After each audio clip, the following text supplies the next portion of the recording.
Hola, muy buenas a todos. Bienvenidos a esto que es otro estudiante de medicina. A continuación hablaremos un poco de osteoartrosis. Vamos a empezar por unas generalidades y es que la osteoartrosis va a comprender un grupo heterogéneo de patologías que se van a caracterizar por unos defectos en el metabolismo, en la anatomía, en la integridad del cartílago articular y demás componentes de la articulación. Entonces, aquí va a existir un desequilibrio entre la síntesis y la degradación de la matriz extracelular que va a llevar a la degeneración del cartílago, lo que provoca un fracaso tanto estructural como funcional de la articulación. Debemos tener en cuenta algo, y es que al principio nosotros éramos animales que caminaban a cuatro miembros, entonces las articulaciones fueron diseñadas para tal. Pero conforme nos convertimos en seres bípedos, pues las articulaciones tuvieron que enfrentar presiones que antes no estaban destinadas a, a tener que soportar. Entonces, por ejemplo, articulaciones como la articulación de la rodilla, las articulaciones a nivel de los pies y según el uso que se le dé, pues el hombro y también las articulaciones de la muñeca van a sufrir mucho producto de estos cambios que se han tenido evolutivamente. También es importante tener en cuenta que muchas personas pueden tener signos radiográficos y no presentar síntomas. Hay varios factores implicados, algunos alterables, otros que no se pueden alterar. Por ejemplo, la edad es uno de los que no se pueden alterar, es invariable. Conforme aumenta la edad, también aumenta la incidencia de osteoartrosis, como ya lo vamos a ver, y es raro pues encontrar osteoartrosis en personas menores de edad. También el sexo tiene injerencia aquí. Se dice que antes de la menopausia la mujer tiene como un factor protector, sin embargo, una vez se llega a la menopausia, está como a la par de la incidencia con los hombres. Con respecto al índice de masa corporal, no es lo mismo lo que soportan las articulaciones, por ejemplo, de esta señorita, a lo que soportarían los de esta otra señorita, ¿ya? Entonces, el índice de masa corporal tiene bastante injerencia acá, porque según eso, pues es la presión a la que sometemos la articulación. Hay factores traumáticos, como los que se pueden dar en las lesiones deportivas, que también son unos factores implicados. Las ocupaciones, como puede ser el estar en estas posiciones a cuclillas durante mucho tiempo, entrenadores de equipos o profesores de educación física, personas que tienen que mantener por prolongado tiempo arrodilladas, todas esas son susceptibles de presentar osteoartrosis a largo plazo. Y también la actividad física. Con respecto a esta actividad física, ha existido cierto tema de debate, ya que puede ser tanto un factor protector como un factor que lleve a osteoartrosis. Me explico. Existen actividades físicas como el parkour, en el que saltan de un tejado para otro y pues toda esa presión al final se sienta en las rodillas. Entonces, a largo plazo se puede presentar osteoartrosis con actividades físicas de alto impacto sobre las articulaciones. Sin embargo, y como vamos a ver después, el hecho de mantener una buena musculatura disminuye la presión a la que se ve sometida la articulación y entonces puede ser un factor protector. Entonces, básicamente, una actividad física moderada que mantenga el tono muscular pues es suficiente para ser un factor protector, y tanto el sedentarismo como las actividades de alto impacto pues pueden llevar a osteoartrosis. Existen ciertas clasificaciones, esta es por la American College of Rheumatology, la cual clasifica la osteoartrosis como primaria o secundaria. La primaria es aquella que es de carácter idiopático, se comprende como un fenómeno del envejecimiento y suele ser oligoarticular, o sea, afecta a pocas articulaciones. La secundaria es la que se asocia a traumas, alteraciones metabólicos, endocrinos, a cirugías o a anomalías congénitas. Y también se puede diferenciar como una osteoartrosis localizada o como una generalizada. Estos son unos criterios de clasificación de osteoartrosis según la localización. Entonces, no es el propósito de este video detenernos a hablar de cada una de ellas, pero sí saber que existen estos criterios evaluativos, dentro de los que se suelen tener en cuenta la edad, la presencia de rigidez o de dolor y la crepitación en el examen físico. Ahora sí, hablando de epidemiología, la osteoartrosis es la artropatía más frecuente y se dice que un 80% de la población mayor a 65 años presenta osteoartrosis. Sin embargo, pues estos datos son de un primer mundo en el que no saben pues, lo que es estar a cuclillas, lavar al lado del río, pelar, recoger la yuca, pelar con machete eh, las cosas. Entonces, pues acá en nuestra población colombiana suele ser un poco más alta esta prevalencia y se estima en un 86% de osteoartrosis para mayores de 65 años y un poco en la mitad, en los 30% cuando son menores de 65 años. Debemos recordar entonces la anatomía de la sinartrosis. Entonces vamos a tener un hueso que va a estar protegido por un cartílago articular que evita la fuerza de fricción y de cizallamiento directo entre los huesos. también una cavidad articular con líquido sinovial, la cual disminuye junto con el cartílago la fricción que se puede generar con el movimiento. Contamos, recordemos, también con una membrana sinovial que es la encargada de generar ese líquido sinovial y con una cápsula articular. La importancia de la cápsula articular y de otras estructuras como los músculos o los tendones son que ellos primero limitan el arco de movimiento, evitando que se hagan malas fuerzas, y segundo, redistribuyen las presiones. De esa forma pues evita que haya más presión de este lado que de este otro, o en el centro que acá a los lados. Porque pues cuando aumentamos la presión de un lado más que otro, pues estamos colaborando para que se genere la osteoartrosis, estamos generando más daño, estamos sometiendo a una porción a presiones que no debería manejar. Aquí pues simplemente para recordar los tipos de sinartrosis o de articulaciones que existen: la articulación en pivote, aquí en la región cervical, la articulación esférica, la articulación condiloidea, la articulación plana, la de silla de montar, que es muy propia pues, de nuestro dedo pulgar, y la articulación en bisagra de nuestro codo, por ejemplo. Histológicamente hablando, esto es una placa normal, digamos. En la base nosotros encontramos los condrocitos y más a la superficie luminal, digamos, se encuentra el colágeno que es producido por estos mismos. Entonces, la homeostasis entre esta matriz extracelular va a estar dada por los condrocitos y por la membrana sinovial. Se dice que un 98% del cartílago va a estar constituido por agua, colágeno, proteoglucanos y proteínas no colagenadas. Este colágeno pues debe ser fuerte, resistente para las presiones que se le va a someter, y por eso el colágeno mayoritariamente es de tipo 2. Con la edad, el grosor del cartílago suele disminuir debido a la disminución de la celularidad, pues, con menos condrocitos, menos colágeno para producir, debido a fenómenos inflamatorios, fenómenos de autofagia, el aumento de especies reactivas de oxígeno y la acumulación de productos de glicación avanzada. Como hablaba anteriormente, entonces hay unos mecanismos de protección articular, como la cápsula y los ligamentos que fijan el arco, el líquido sinovial que disminuye la fricción, el cartílago que evita la exposición del hueso y facilita el movimiento, y los músculos y los tendones que permiten soportar esas cargas de trabajo y redistribuir de manera correcta la presión. Debido a que estos soportan la carga de trabajo, por eso hablábamos de que una actividad física moderada sin alto impacto pues en las articulaciones colabora para prevenir la osteoartrosis. Entonces, ¿cómo se inicia la osteoartrosis? Básicamente con la degradación del cartílago, que se puede dar por dos mecanismos, unos mecánicos y otros enzimáticos. Con respecto a estos factores mecánicos, hablamos de un desgaste por la interacción entre la superficie articular por deformidades microscópicas en la superficie articular. Entonces, el hecho de estar usando y usando y usando, pues a lo largo de los años la articulación la va gastando.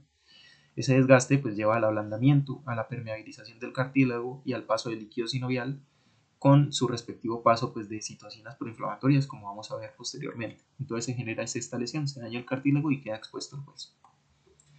Con respecto a los mecanismos enzimáticos, nosotros hablamos de las metaloproteasas y las serinoproteasas, que son activadores de colagenasas. Este es un croquis bastante sencillo para explicar cómo funciona este mecanismo enzimático.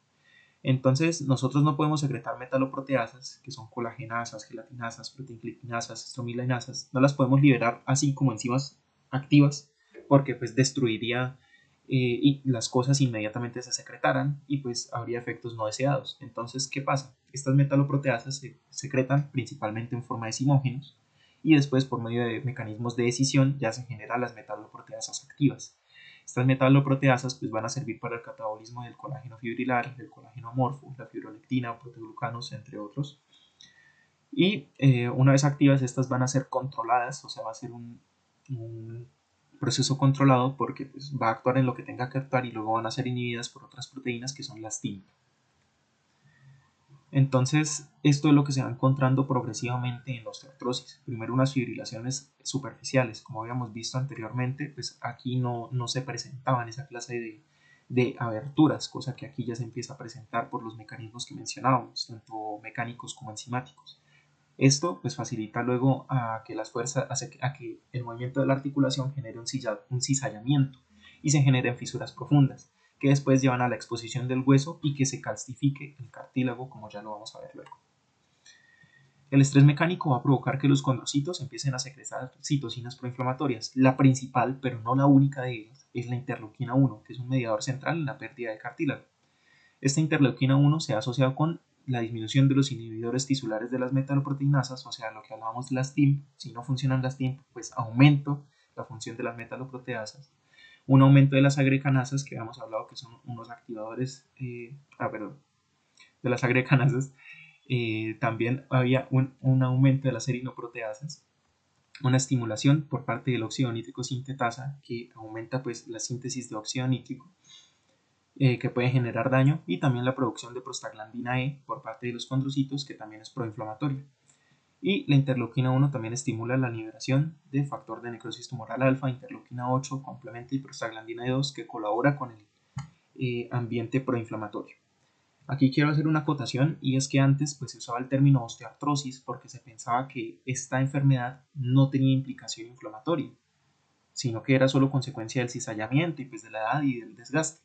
Actualmente pues se rompió ese dogma y ya nos dimos cuenta de que hay mediadores proinflamatorios y hay inflamación.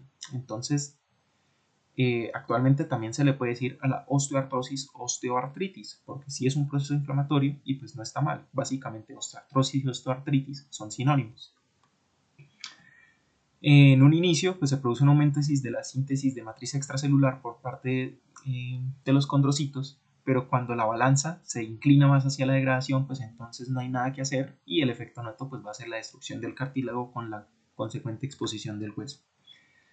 Recordemos que tenemos una inmunidad innata dada por los receptores tipo TOL o TLR, los cuales pueden actuar frente a patrones de patógenos que serían los PAM, o en este caso los patrones moleculares asociados al daño, conocidos como DAMP.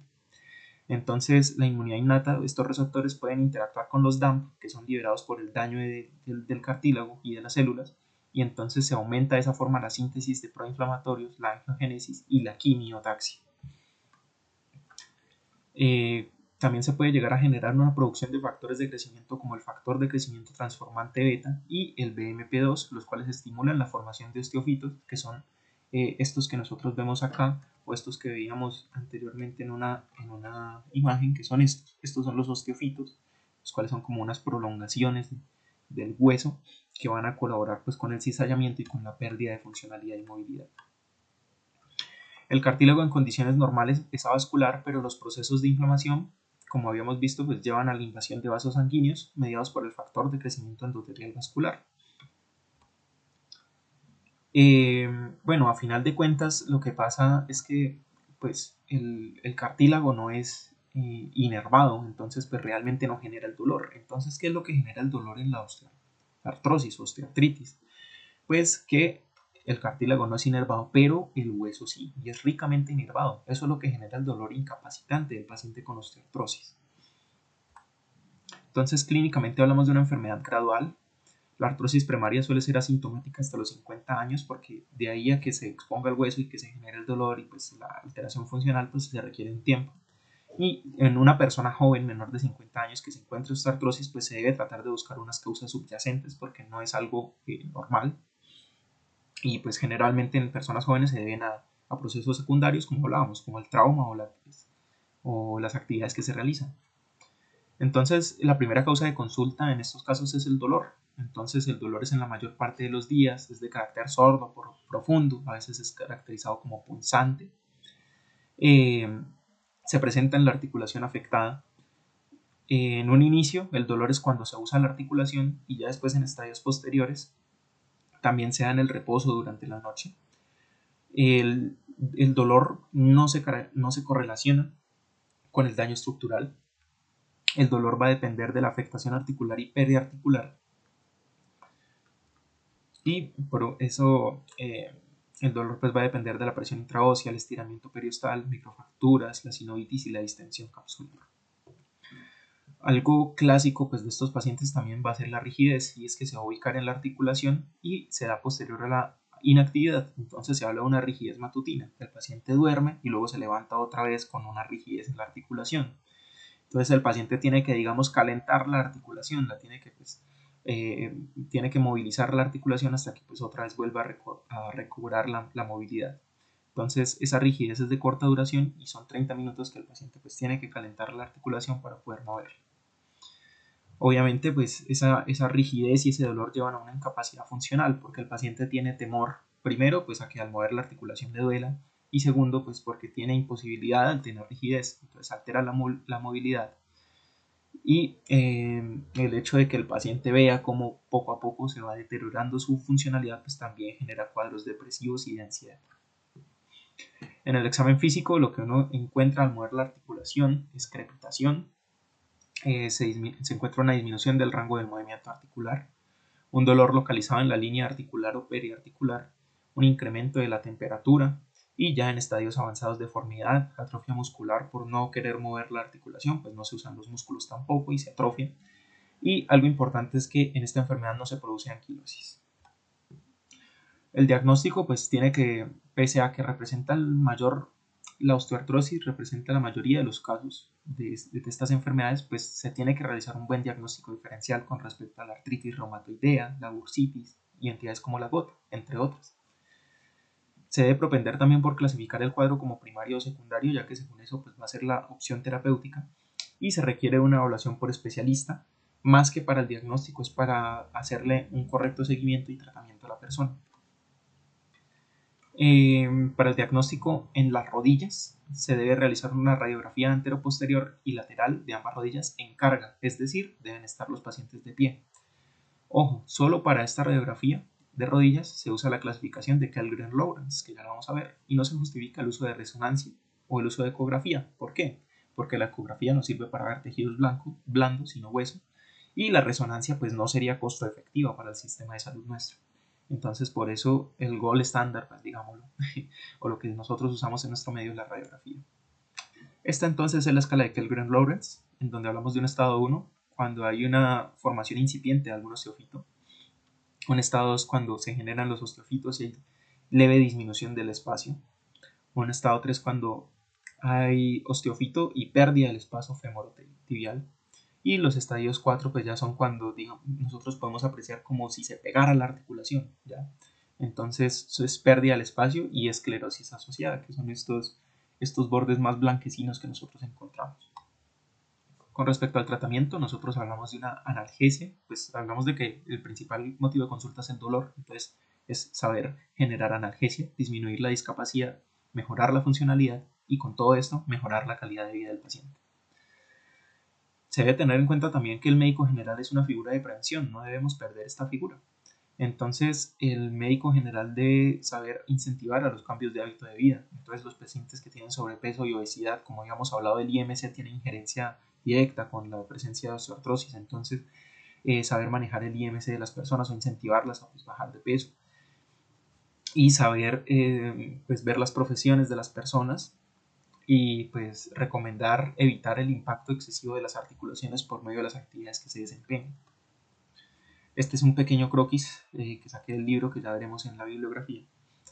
Entonces el paciente busca un profesional de salud, llega al médico general y el médico general pues debe saber tener en cuenta los factores de riesgo y aquellos que son modificables pues entonces incentivar a cambiarlos.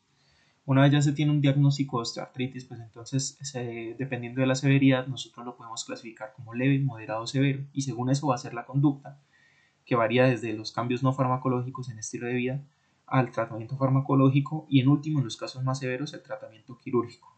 ¿Por qué no iniciar con el tratamiento quirúrgico una vez? Porque no podemos ir reemplazándole la rodilla a todas las personas. Hablamos de un 80% de la población mayor a 65, en nuestro medio 86. Eso no es costo efectivo para nuestro sistema de salud.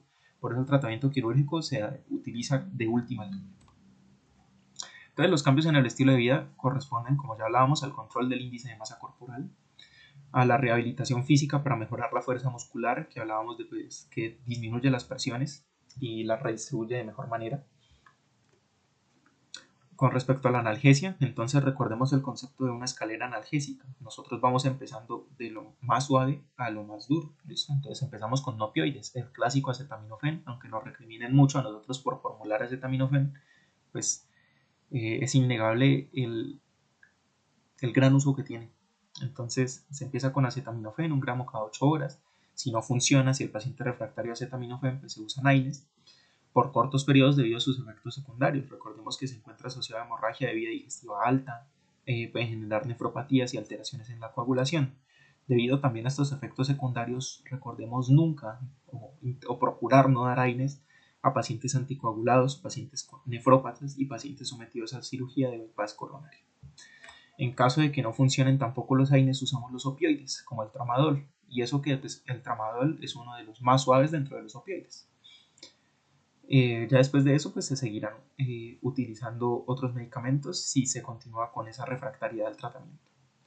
También se suele usar la glucosamina, la cual es una glicoproteína del cartílago articular, la cual pues colabora con la mejoría del dolor posterior a 3 meses. Entonces digamos que colabora con la regeneración, le estoy dando el sustrato necesario a la articulación para ir generando eh, el cartílago.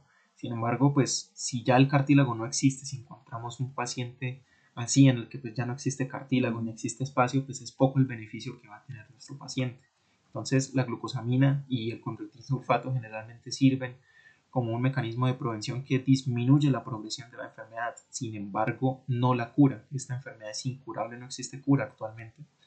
Entonces no hay que dejarse embaucar por charlatanes que pues juran poder curar el cáncer y estas cosas, pues no. Pero entonces sí contamos con un gran pool de fármacos que sirven para disminuir la progresión de la enfermedad. También hablamos de que se puede usar una terapia intraarticular que puede ser útil, que corresponde con esteroides y con ácido hialurónico, los cuales pueden ayudar en el dolor a corto plazo y pueden ayudar, y en el caso del ácido hialurónico pues puede ayudar a restaurar la viscoelasticidad del líquido sinovial, promover la síntesis endógena y disminuir el dolor. Ahora sí, existía como un tema de debate con respecto a si esto colaboraba en realidad con la enfermedad o generaba mayor daño articular, porque al fin y al cabo pues estamos metiendo una aguja dentro de la articulación. Dentro de ciertos estudios que se han realizado, realmente pues son muy pocos los que existen, sobre todo pues enfocados en la artrosis, porque hay unos enfocados en artritis reumatoide que no nos servían, pero a final de cuentas sí se recomienda el uso de corticosteroides y de ácido hialurónico. Sin embargo, pues no se presentan evidencias de que sean útiles en la osteoartrosis de cadera. Sin embargo, cuando se usan en osteoartrosis como los de rodilla, pues sí se encuentra un gran uso. Y pues bajo diferentes entidades como la OARSI o la EULAR, pues también se recomienda el uso de corticosteroides y ácido hialurónico en los casos correspondientes. Por último, como hablábamos, el tratamiento puede ser la cirugía, que se da cuando las medidas farmacológicas y no farmacológicas no logran un control adecuado del dolor, entonces ya se hace un reemplazo. Esta es la bibliografía, les recomiendo pues leer el texto de la Universidad del Cauca de Medicina Interna para encontrar más información. De igual forma, pues nuestra Sagrada Biblia, el Harrison de Medicina Interna. Y eso sería todo. Muchas gracias por su atención.